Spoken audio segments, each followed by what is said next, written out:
the spiritual state by which you exist, the way you exist at every given moment throughout the hours of a day, throughout the days, weeks, months, and years. Every human being can take an inventory of the way that they exist. Do they exist within themselves in aggravations, frustrations, angers, hatreds, to say the negative? Or do they have peace, joy, hope, a future, perspective, insight, wisdom? How do you exist? How do you exist?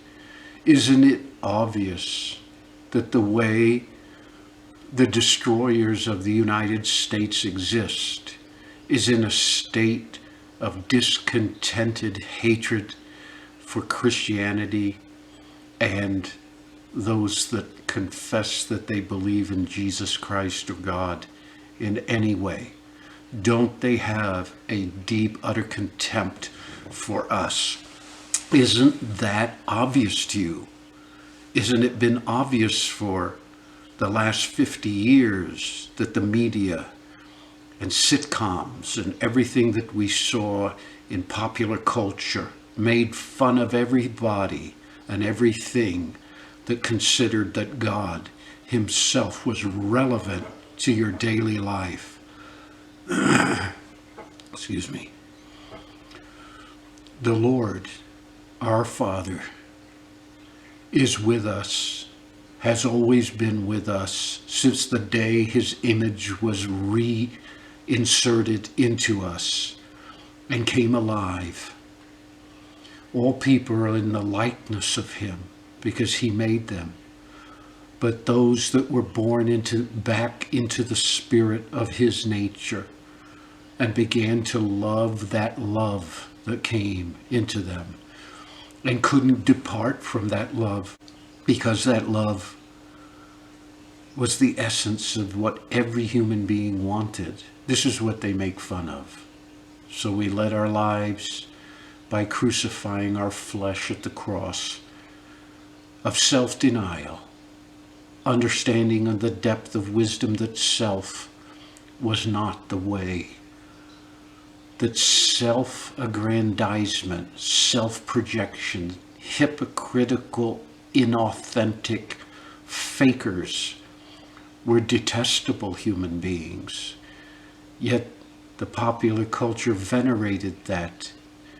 And so the most detestable human beings, the wicked, put on perfect suits and perfect image in front of a camera, and we see them as legitimate, and they are illegitimate.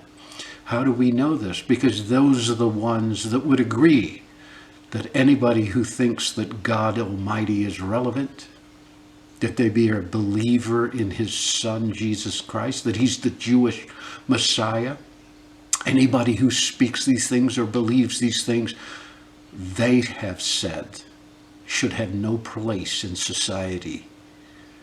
These are the wicked and the fools, for the fool has said in his heart, there is no God.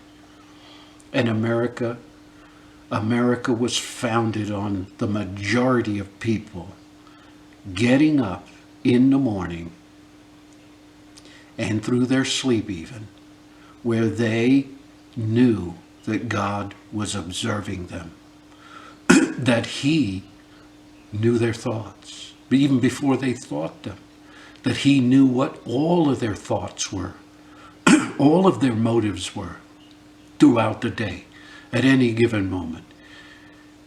And they were before the living God, and they lived before him, and they lived holy lives of belief in Jesus Christ. And they were the founders of this country, and they were the sustainers of the grace upon this country, because they stayed with God to the bitter end amongst all the opposition of the godless pagan diversity of this country. They maintained their relationship. This is the United States, the real one that media, academia, and the wicked of Hollywood, the depraved wicked, hated, and said had no place in human society.